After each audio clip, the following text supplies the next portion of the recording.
servir a nuestra iglesia local. Así que disfrutemos de este momento de la exposición de la Escritura. Muchas gracias, pastor. Muy buenos días para todos. El Señor les bendiga. Como decía el pastor, estamos de vacaciones, pero pues es inevitable no aceptar la invitación a enseñar la palabra del Señor, a pesar de estar de vacaciones. Creo que también es un refrigerio para nuestra alma poder enseñar y poder bendecir a otros con la palabra del Señor. En el culto estará mi esposa y mi hijo, que también me acompañan, estarán aquí en el culto en la voluntad del Señor. Un saludo especial para todos por parte del pastor Julio y el pastor Sergio Ruiz de Medellín. Yo les dije que venía para acá en las vacaciones, así que ellos saben lo que está pasando aquí, lo que estamos haciendo este fin de semana. En esta clase básicamente vamos a hablar de la teología. Esa va a ser la temática que vamos a tratar.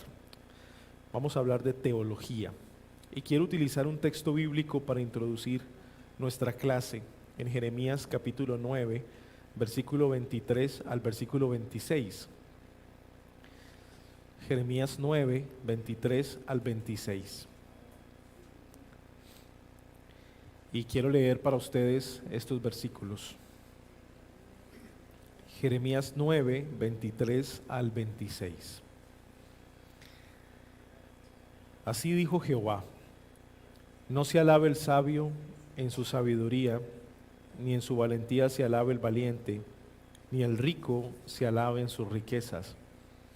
Mas alabes en esto el que se hubiere de alabar, en entenderme y conocerme que yo soy Jehová, que hago misericordia, juicio y justicia en la tierra, porque estas cosas quiero, dice Jehová. He aquí vienen días, dice Jehová, en que castigaré a todo circuncidado y a todo incircunciso, a Egipto y a Judá, a Edom y a los hijos de Amón y de Moab, a todos los arrinconados en el postrer rincón, los que moran en el desierto, porque todas las naciones son incircuncisas y toda la casa de Israel es incircuncisa de corazón. Amén. He querido tomar este texto como introducción a nuestra clase sobre la teología, porque creo que las palabras del profeta Jeremías son muy importantes para aquel tiempo y son importantes para nosotros hoy. Recuerden que el profeta Jeremías empieza a profetizar un poco tiempo antes de que el pueblo de Judá experimentara el cautiverio babilónico. Por eso Jeremías es un profeta preexílico, pero al mismo tiempo es exílico. Profetiza antes, pero una vez se da el cautiverio babilónico, sigue profetizando ahora desde Jerusalén. Recuerden que Jeremías no se va con los que son llevados a Babilonia, él se queda en la tierra de Judá. Es el que se va o los que profetizan desde el cautiverio babilónico, pues es Ezequiel y Daniel y los amigos de Daniel. Pero Jeremías no va, Jeremías se queda predicando desde este lado y se queda con la generación de los ancianos del pueblo de Israel, del pueblo del sur. Recuerden que para ese tiempo el reino había sido dividido y el reino del norte, llamado Israel, cuya capital era Samaria, había sido exiliado por parte del imperio asirio muchos años atrás. Ese pueblo del norte había sido constituido por 10 tribus y el reino del sur por 2 tribus principalmente, por Judá y por Benjamín. Ese es el reino del sur, del cual estamos hablando en nuestro texto. Así que para el tiempo en el que profetiza Jeremías, solamente existía el reino del sur, que era Judá y Benjamín, estas 2 tribus.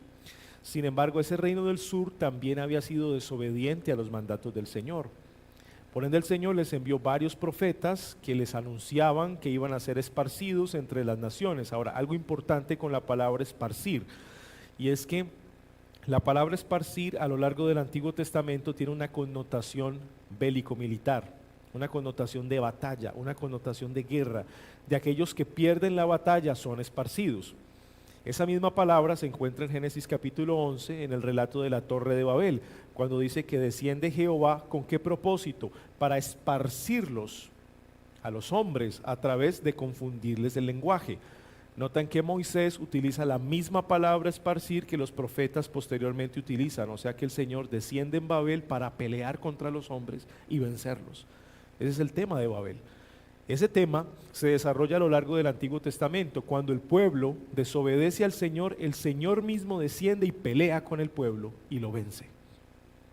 O sea, quien permite el cautiverio, que es el Señor, no solo lo permite, sino que Él mismo lo manda. Y cuando nosotros leemos que el reino del sur experimenta el exilio babilónico, es Dios descendiendo, peleando con su pueblo, venciendo a su pueblo, humillando a su pueblo. Eso es lo que está ocurriendo. Realmente es una obra de Dios. Y Jeremías está profetizando y le está diciendo al pueblo, les va a pasar esto, van a ser esparcidos, el Señor va a pelear contra ustedes. Y la mala noticia es que los va a vencer. Ustedes van a ser esparcidos, los va a vencer. ¿Y cómo los venció el Señor? Trayendo al imperio babilónico, Nabopolassar y luego su hijo Nabucodonosor. Y ellos son los que van a exiliar al pueblo del sur, van a destruir la ciudad, las murallas, van a destruir el templo de Salomón, todo lo van a acabar. Y van a dejar a los ancianos porque no les sirven los ancianos. A los babilonios los ancianos no les sirven. Ellos quieren a los jóvenes, quieren llevarse a los jóvenes que les sirvan como esclavos. A los ancianos a muchos los matan y a otros los dejan. Ahora, algo muy interesante, y es que los ancianos que quedan en ese territorio de Jerusalén, que no son llevados, que no son deportados con los babilonios, ellos creen que han sido dejados porque el Señor ha sido misericordioso con ellos. Y Jeremías les dice, no Señor, ustedes se quedaron es porque ustedes han sido desechados. Los que se fueron son los que han sido preservados. ¿Cómo es eso? Claro, es que el exilio babilónico es un acto de disciplina del Señor. O sea que los que han sido llevados, que es la segunda generación, los jóvenes, están recibiendo la disciplina de la desobediencia de los viejos, de sus padres, que están siendo desechados, quedados en Jerusalén. ¿Me siguen la idea? O sea que finalmente el remanente está en Babilonia, no está en Jerusalén. El remanente está en Babilonia. Y es por eso que Jeremías dice, ok, les profetizo a los que se quedaron. El pueblo de Judá ha sido desechado por Dios. Y les está hablando es a los ancianos que se quedaron. Porque por causa de ellos es que el pueblo ha sido exiliado. Porque ellos han desobedecido la ley, ellos se entregaron a los baales, a la idolatría. Por eso están experimentando lo que están experimentando. Sus hijos y sus nietos han sido llevados a Babilonia. Y de esos hijos y de esos nietos vendrá el pueblo, una vez sea liberado en el periodo posexílico, es el pueblo que regresará a Jerusalén para reconstruir el templo de Salomón y las murallas, según Nehemías y Esdras. O sea, de los hijos vendrá el pueblo, el remanente, a reconstruir el pueblo otra vez. Jeremías le profetiza a los ancianos, a los que se quedaron, y mire lo que él les dice. Así dijo Jehová. Realmente todo esto eso es una advertencia de lo que va a ocurrir. No se alabe el sabio en su sabiduría, ni en su valentía se alaba el valiente, ni el rico se alaba en sus riquezas. Realmente estas tres líneas lo único que hacen es recordarle al pueblo que el pueblo ha sido orgulloso, que ellos han confiado en sus propias fuerzas, en sus propias habilidades, que ellos creyeron que el pueblo iba a ser preservado por ellos. Y el Señor les dice a través de Jeremías, no, así no funciona. Esto no funciona así. Si alguien aquí se ha de alabar, se debe alabar en lo siguiente. Y esa palabra alabar se puede traducir también. Si hay alguien aquí que debe sentirse satisfecho por algo, les voy a decir por qué deben sentirse satisfechos. Acá no se sienten satisfechos porque es muy sabio, no. No se sientan satisfechos porque se creen muy valientes y tienen un gran ejército, no. No se sientan satisfechos porque son muy ricos y tienen muchas riquezas, no. Siéntanse satisfechos, plenos, pletóricos de gozo, mas alabes en esto el que se hubiere de alabar. ¿En qué? En entenderme y conocerme. Eso fue lo que no hicieron ellos. Y por eso van a ser exiliados, porque no les interesó entender y conocer al Señor. No les interesó. Ahora entiendan esa palabra conocer.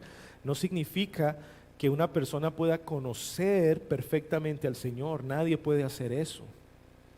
El Señor es muy profundo para nosotros y lo que nosotros podemos conocer de Él es lo que Él se ha dejado conocer, es lo que Él se ha revelado a nosotros. pero ninguno de nosotros lo conoce tal como Él es, en ese sentido pleno, estricto de la palabra, porque Él es Dios, nosotros no somos dioses. Sin embargo, tenemos el conocimiento suficiente, necesario para tener vida eterna.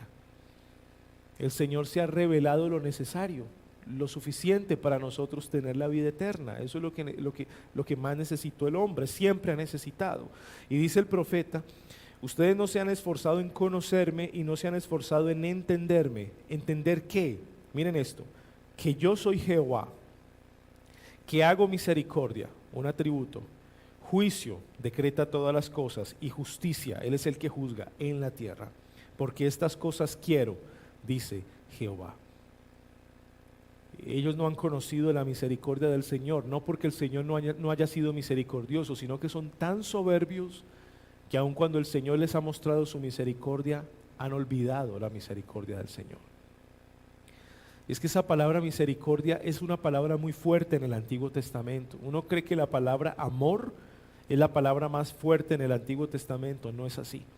La palabra más fuerte es misericordia. La palabra amor se construye en el Nuevo Testamento, digamos, con un énfasis distinto, mucho más fuerte que en el Antiguo Testamento. En el Antiguo Testamento, esa palabra que describe el hecho de que Dios se pone en lugar del otro y mira su miseria, no es la palabra amor desde el hebreo, es la palabra misericordia. Y lo que quiere decir esa palabra es que el Señor ve la miseria de su pueblo, ve la miseria de su pueblo y la lleva a su propio corazón. Miseria y corazón es lo que significa misericordia. La miseria del pueblo llevada al corazón de Dios. Es una palabra demasiado fuerte y está diciendo el Señor: yo he sido misericordioso y ustedes se han olvidado de eso, porque no les interesa mi misericordia. He visto su miseria, lo miserables que han sido, de dónde los he sacado, y se les olvidó. Se les olvidó. No me conocen, no me conocen, no me conocen. Y dice: juicio y justicia en la tierra. Yo he decretado todas las cosas. Yo los he traído hasta aquí. Lo que significa la palabra, desde el hebreo juicio, también se puede traducir como aquel que define o decreta un plan. Esa palabra juicio no es tanto como aquel que juzga, sino aquel que planea, aquel que decreta con discernimiento y cumple o lo lleva hacia sus propósitos buenos. Lo que el Señor les está diciendo es: yo los he traído hasta aquí, yo los he preservado a pesar de, los he acompañado, he sido fiel. O sea, mi plan es bueno, pero a ustedes no les ha importado el plan. No les ha importado, porque no me conocen. O sea, no entienden lo que yo he hecho a favor de ustedes. Y yo soy el que juzgo. Y tampoco me conocen, porque si entendieran que yo los juzgo, entonces no harían lo que están haciendo, no me desobedecerían, porque sabrán que me tienen que dar cuentas. Entonces no me conocen, yo soy el juez. Me han ignorado como aquel que tiene misericordia, me han ignorado como aquel que sabe y decreta todas las cosas, y me han ignorado como aquel que juzga. No me conocen. O sea, si hay algo verdaderamente importante para el hombre, es en entenderme y conocerme. Y hay una frase muy, muy interesante de un teólogo llamado Louis Berkhoff. Él dice así: Dios es conocible, pero incomprensible. Y es muy cierto, Dios es conocible, pero incomprensible. Lo que el profeta está diciendo es: Dios es conocible en lo necesario, en lo suficiente, para que ustedes puedan admirar su misericordia, puedan comprender parte de su plan y puedan entender que deben caminar rectamente porque serán juzgados por Dios. Ese es el conocimiento del que habla el profeta Jeremías, aunque Dios sea incomprensible porque es muy profundo. Y siempre me llama la atención esa incomprensibilidad de Dios, porque ante lo incomprensible, doxología, ante lo incomprensible, adoración. Cuando usted va a la carta a los Efesios, el apóstol Pablo, y estudia los 3 primeros capítulos que son de teología profunda, de ortodoxia, termina el apóstol Pablo en el 3er capítulo levantando una doxología. Una doxología es una alabanza, es una adoración. Cuando vamos a la carta a los Romanos, el apóstol Pablo pasa 11 capítulos desarrollando la doctrina del pecado, de la justificación, de la santificación, de la elección, y llegamos al capítulo 11 y levanta una doxología, una adoración. porque es incomprensible todo esto. He podido definir en lo que he podido porque el Espíritu me ha ayudado, pero hay un punto en el cual es incomprensible Dios, y ante la incomprensibilidad, doxología. Lo único que puedo hacer es postrarme, rendirme y adorar. Esa es la idea.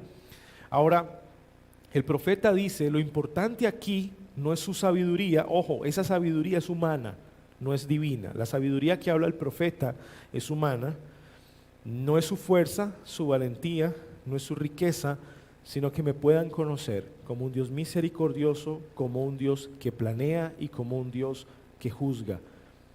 Pero entonces, como ellos no lo hicieron y en todo el contexto no lo habían hecho, el profeta dice, he aquí vienen días, dice Jehová, en que castigaré a todo circuncidado y a todo incircunciso. Todo circuncidado, el pueblo de Judá. Todo incircunciso, las naciones vecinas. A Egipto y a Judá. A Edom, los edomitas, los descendientes de Saúl, y a los hijos de Amón y Moab, los descendientes de Lot y una de sus hijas. Esos son sus dos hijos, Amón y Moab, los moabitas y los amonitas. Y a todos los arrinconados en el postrer rincón, los que moran en el desierto, por allá cerca al Sinaí, los que moran en el desierto, porque todas las naciones son incircuncisas, todas, incluyendo Judá. ¿Qué les está diciendo el profeta? El Señor a través del profeta. Ustedes se circuncidaron, pero no tienen circunciso el corazón. No sirve de nada. O sea, no hay nadie aquí.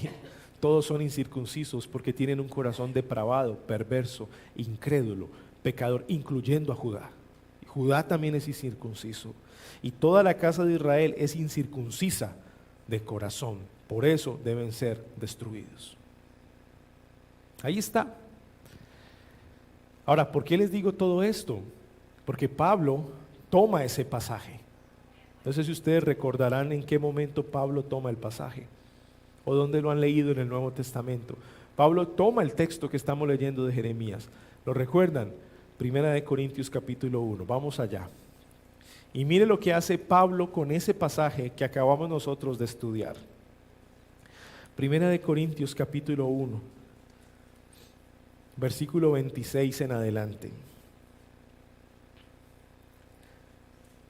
Mire lo que dice: pues mirad, hermanos, vuestra vocación, que no soy muchos sabios, según la carne, ni muchos poderosos, ni muchos nobles. Pareciera que Pablo está citando Jeremías 9. Él está citando Jeremías 9, de alguna manera está parafraseando Jeremías 9. Que no sois muchos sabios según la carne, ¿sí? No se alabe el sabio en su sabiduría, ¿recuerdan? Ni muchos poderosos, no se alabe el valiente en su valentía, ni muchos nobles, no se alabe el rico en sus riquezas. Está parafraseando Jeremías 9, Pablo. Sino que lo necio del mundo, escogió Dios para avergonzar a los sabios, y lo débil del mundo escogió Dios para avergonzar a lo fuerte. Eso fue lo que no hizo Judá. Judá nunca se vio débil. Judá nunca se vio débil. Siempre se vio fuerte.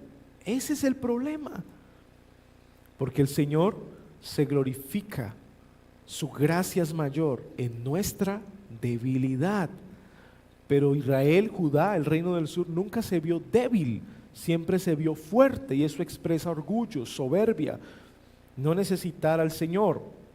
Pablo está diciendo acá, de lo necio, de lo débil del mundo escogió Dios para avergonzar a los sabios, a los que se creen valientes, poderosos, ricos, y lo débil del mundo escogió Dios para avergonzar a lo fuerte. Y lo vil del mundo y lo menospreciado escogió Dios, y lo que no es, para deshacer lo que es. ¿Recuerdan cuando el Señor eligió a Israel como su pueblo en Deuteronomio capítulo 7? ¿Qué les dijo? Los he escogido entre las naciones, no porque eran algo, porque eran lo más despreciable, vil, desechado entre las naciones. Se les olvidó eso. Se les olvidó.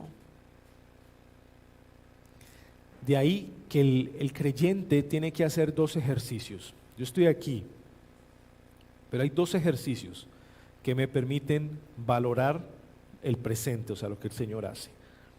Un ejercicio retrospectivo hacia el pasado y un ejercicio prospectivo hacia el futuro. Y eso es lo que Israel no hace. Un ejercicio retrospectivo hacia el pasado es recordar quién era y de dónde el Señor me ha sacado y de dónde me ha traído. Y un ejercicio prospectivo hacia el futuro es que saber quién era y lo que el Señor ha hecho por mí me llena de aliento, de esperanza y confianza para seguir adelante. Los dos ejercicios hacen parte de la vida del creyente a lo largo de la historia. Cuando usted celebra la cena del Señor en 1 Corintios capítulo 11 es lo que hace Pablo. Es un memorial, ejercicio retrospectivo de lo que el Señor ha hecho. Y lo haremos hasta que Él venga, ejercicio prospectivo. Recordar lo que el Señor ha hecho me permite participar de la cena. ¿Hasta cuándo? Hasta que Él venga, segunda venida, ejercicio prospectivo. Los dos ejercicios son importantes porque me conectan en el presente. Entonces, cuando en mi presente yo desfallezco o estoy experimentando frialdad espiritual o desánimo o estoy muy inclinado hacia la carne, hacia los placeres mundanos, es porque he olvidado los dos ejercicios. O sea, estoy concentrado en mi presente, olvidando mi pasado y olvidando el futuro. Los dos ejercicios son importantes.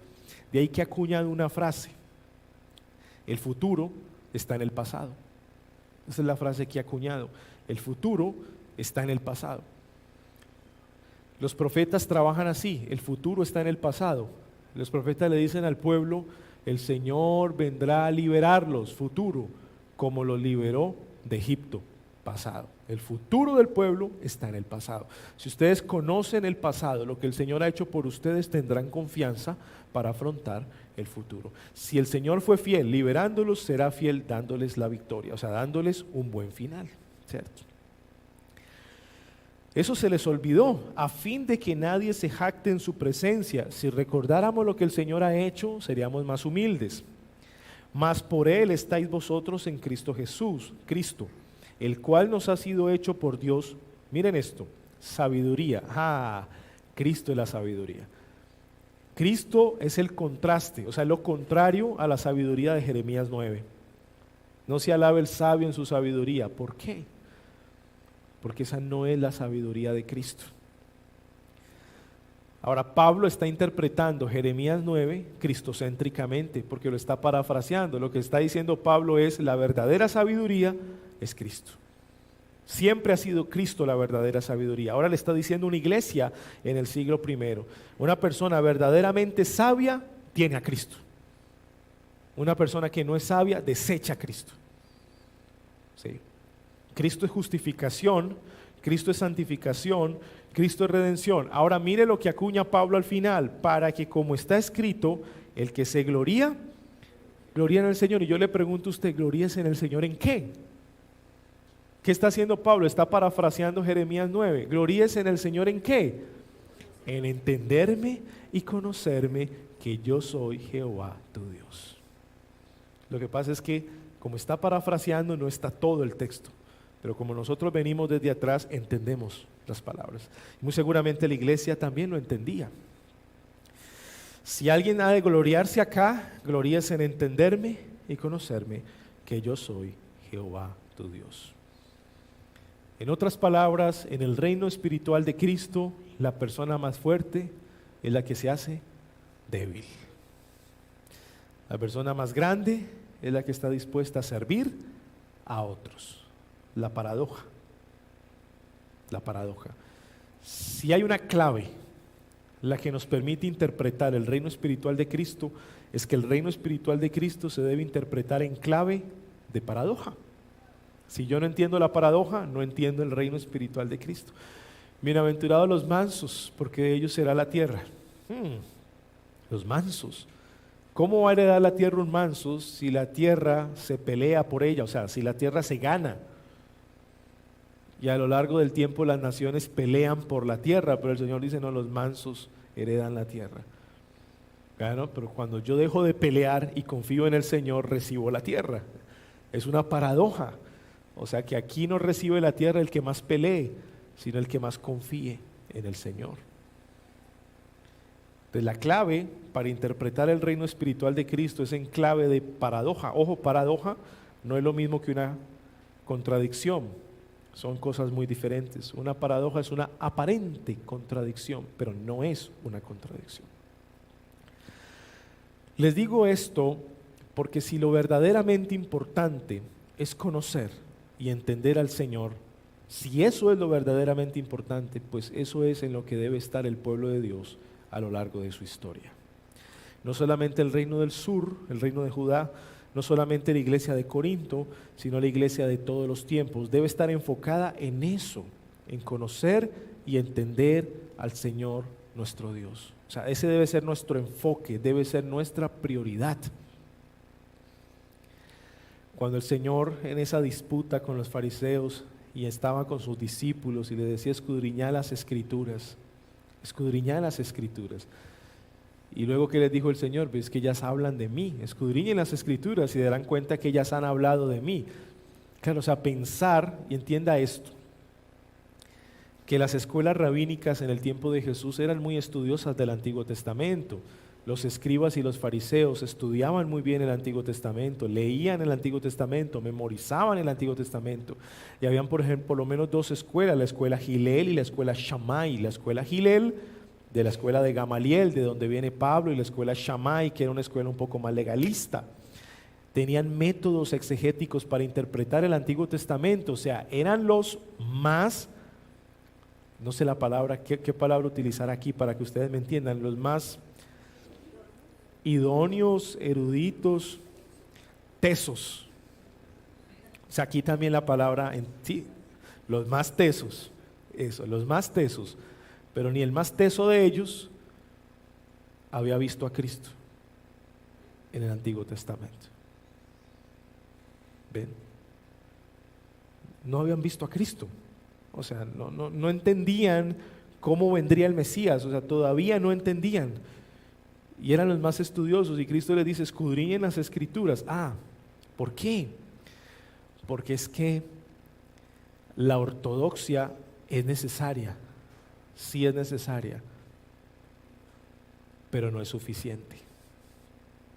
No es suficiente. ¿Qué es la ortodoxia? La doctrina correcta. Yo puedo tener la doctrina correcta y eso es importante, pero no es suficiente. No es suficiente. ¿Qué dice 1 Corintios capítulo 13? El conocimiento envanece. Yo puedo tener la doctrina correcta y esa doctrina correcta me puede envanecer, me puede volver orgulloso, me puede volver soberbio. Es importante, es necesaria, pero no es suficiente. No es suficiente. La ortodoxia debe ir acompañada de otra cosa. Ortopraxis. ¿Qué significa la ortopraxis? La práctica correcta. La práctica de la ortodoxia, correcto, ortopraxis. Y eso era lo que los fariseos les hacía mucha falta, la verdadera ortopraxis. ¿Recuerdan aquellos que fueron a diezmar y, bueno, ¿y tú no le das a tus padres? No, yo ya diezmé. Ven, pero el hecho de que hayas diezmado no quiere decir que no le puedas dar a tus padres. Ellos decían, yo ya diezmé. Y Jesús dice, no, honra a tu padre y a tu madre, dice el 5.º mandamiento. ¿Entienden el punto? Ellos estaban aplicando lo que les convenía de las escrituras. Eso no es una correcta ortopraxis, o sea, no es una ortopraxis realmente. Es una praxis mediocre, ambigua, pero no es una ortopraxis. Así que la ortodoxia es importante, la doctrina correcta, sí, pero es necesaria la ortopraxis también. O sea, las dos cosas son necesarias y se complementan, pero falta una. ¿Cuál nos falta? La ortopatía, patos, pasiones, emociones, sentimientos. La ortopatía es necesaria también y complementa la ortodoxia y complementa la ortopraxis. Son las tres metas teológicas. Ortodoxia, doctrina correcta. Ortopraxis, práctica correcta. Ortopatía, sentimientos y emociones correctos. Y los tres son interdependientes. ¿Y a dónde los voy a llevar? Es que el verdadero conocimiento de Dios incluye las tres cosas. Incluye las tres cosas. El verdadero conocimiento de Dios incluye las tres cosas. Yo puedo jactarme y decir, no, yo sé mucho y tengo mucho conocimiento teológico, pero no aplico. Ah, bueno, Jeremías capítulo 9, entonces realmente no me conoces, le dice el Señor, porque no obedeces mis mandamientos, no me conoces. Tienes mucho conocimiento, estás envanecido, pero no me conoces. Las tres son necesarias. Necesitas la ortopraxis, necesitas las emociones y los sentimientos canalizados. Amar al Señor, apasionarse por el Señor, apasionarse por su palabra, deleitarse en su palabra. Salmo capítulo 1, eso hace parte de la ortopatía. Hay una expresión que me gusta mucho, romance con el texto. Debe haber un romance con el texto bíblico, un romance donde mis sentimientos y mis emociones se conectan con el texto y me siento enamorado con el texto, enamorado. Y si me siento con el texto bíblico, suspiro con el texto. Me gusta hacer lo que hago. Mis emociones, mis sentimientos están conectados también. Ese es el verdadero conocimiento del Señor, es el conocimiento que habla el profeta Jeremías, es el conocimiento del que habla Pablo en 1 Corintios capítulo 1, 1 Corintios capítulo 12, 1 Corintios capítulo 13, cuando habla del amor. De nada me sirve tener conocimiento si no amo, ortopatía y ortopraxis. O sea que el verdadero conocimiento del Señor incluye las tres cosas. Ahora note esto. Si yo hago énfasis solamente en la doctrina, me vuelvo intelectualista. Y de esos hay muchos. Y hay muchos de ellos que son incluso liberales ahora. Esa supuesta ortodoxia con la que empezaron se ha ido diluyendo, se ha ido perdiendo. Ya no la tienen. Se les ha escapado. Claro, no puede permanecer si no tiene las otras metas que la complementan. Ahora, si a mí no me importa la doctrina, solo me importa el patos, las pasiones y las emociones. ¿Cómo se llama eso? Emocionalismo. Emocionalismo. Entonces mi vida va a ser dirigida por las emociones y los sentimientos. No me interesa la doctrina. Teología, no. Estudiar teología, eso es para otros. La Biblia no me manda a estudiar teología. Bueno, me vuelvo emocionalista. No es la idea. Y si solamente me enfoco en lo práctico, solamente hay que hacer, activismo, hacer, me vuelvo pragmático. Me interesan los resultados, me interesan los números, solamente resultados para medir la productividad. No me interesa el carácter. Antes de hacer tenemos que ser. Al pragmático no le importa. Él te pone porque tienes el don y la habilidad, pero no le interesa el carácter. Miren cómo se degenera cada una de estas metas si no se complementan. Si solo voy por la doctrina me vuelvo un intelectual. Si solo voy por las pasiones me vuelvo un emocionalista. Y si solo voy por la práctica me vuelvo un pragmático. Y ninguna de esas es el verdadero conocimiento del Señor. Las incluye las tres. Las tres. De ahí que el verdadero estudio teológico incluye las tres metas de la teología. ¿Por qué es importante estudiar teología? Porque la palabra teología, a pesar de que es una palabra griega acuñada desde los griegos, traduce conocimiento de Dios. Esa es la teología. Es el estudio, el conocimiento, la doctrina de Dios. ¿Y qué dice Jeremías 9? Siéntase satisfecho o complacido aquel que me conoce. Por eso hay que estudiar teología. Cuando una persona dice, yo no estudio teología, a mí me gusta estudiar la Biblia, ¿qué le decimos? Pues es lo mismo, ¿no? Usted estudia la Biblia, está estudiando teología en cierto sentido porque está tratando de conocer a Dios. O sea que estudiar teología simplemente es conocer al Señor, eso es. Ahora, ¿cómo sé yo que mi estudio teológico va bien encaminado? Cuando el estudiar teología integra esas tres metas. Cuando aprendo doctrina, sí, pero esa doctrina me mueve a la obediencia, la práctica, sí, y crece mi amor, mi romance con el texto, ortopatía. Cuando eso ocurre, o sea, cuando se integran las tres metas, la teología va bien encaminada, o sea, mis estudios teológicos va bien encaminados. Estamos haciendo un trabajo integral y eso está bien, ¿sí? Y yo sé que cuando los adultos estudian teología, es más fácil para los adultos integrar las tres metas que para los jóvenes. El joven se enfoca en la ortodoxia y solo le importa el conocimiento intelectual y pasará allí mucho tiempo, descuidará la obediencia, descuidará sus pasiones y sus sentimientos. Solo se enfoca en la ortodoxia. Pero ya al pasar el tiempo, cuando el joven se casa o cuando el joven empieza a ser afligido o las cosas no le salen bien, entonces viene como una especie de desánimo.